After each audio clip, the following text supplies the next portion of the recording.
Lytudiep. Hello everyone. It's been a long time since Diep has had such a peaceful feeling. She is avoiding Jame as well as avoiding her own heart. Luckily Jame is a rich man but still has a heart ready to give up for his love. He accepts everything. And he has proven to Diep that his love is always by her side no matter what difficult circumstances. Now they begin a new journey. Let's follow their path to building happiness. Diep lay quietly on a small bed inside a simple, sunlit room. Her body was frail. Her skin pale after days of high fever. Sunlight filtered through the window, casting soft shadows on her delicate face, a face once bright and full of life, now clouded by silent sorrow. Sitting beside her was James, a man of few words but deep affection.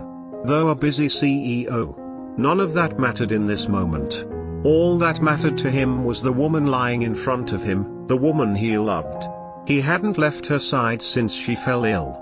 His eyes, full of worry, never strayed from her, as if willing her back to life. "You promised you'd always be by my side," he whispered, his voice trembling. "We still have a family to build, children to raise. You must wake up. Diep. Please. Come back." Time crept by slowly, each second a heavy weight of fear and helplessness. And then, as if answering his prayer, Diep's eyes fluttered open, confused and weak. She blinked and asked how long she'd been asleep. James's face lit up with relief. He gently helped her sit up and told her not to worry, everything was going to be all right. He had already prepared food, rice, meat, and vegetables, brought in by a friend because he refused to leave her alone even for a moment. Diep ate slowly, tasting the warmth of care in every bite.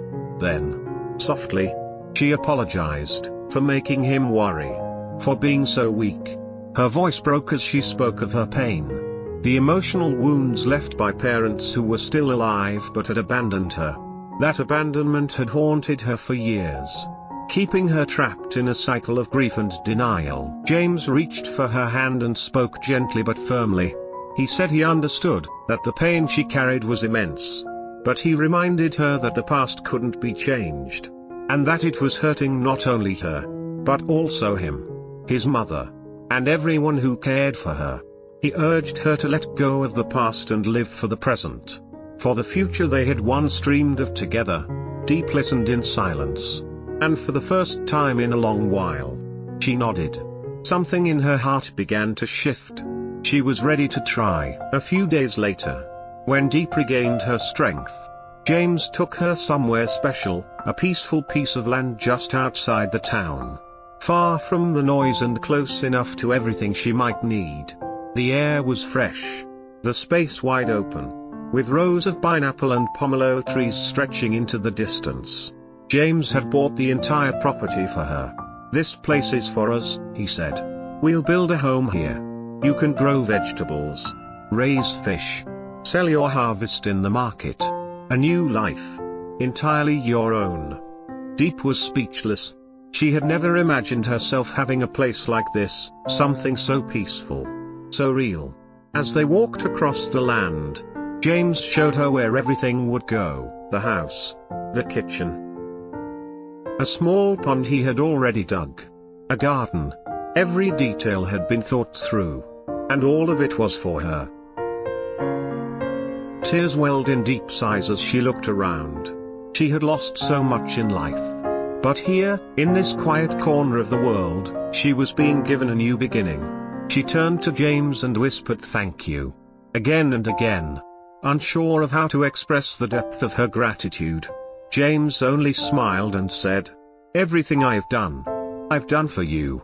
While showing her around, James also checked on the construction materials being delivered, trucks of sand from the nearby river, plans to mix it with cement for a strong foundation. He explained everything to her, from how the sand needed to be filtered to where the kitchen would be placed. He even mentioned the possibility of building a pigsty or expanding the pond someday, if she wanted. On the way back, Diep held James's hand tightly and looked into his eyes. "I promise," she said. "I'll let go of everything that hurt me. I want to live in the present now. And build a future with you." James smiled, his heart full of quiet joy. He didn't need grand declarations, just that simple promise. And as they left the land behind them for now, with the golden light of afternoon wrapping around their shoulders, they both knew this was more than just a home. It was a second chance, a place to start over, to heal, and to love without fear. From the ruins of her past, Diep had chosen to rise. And with James by her side, she would build a life not defined by what she had lost, but by everything she still had to gain.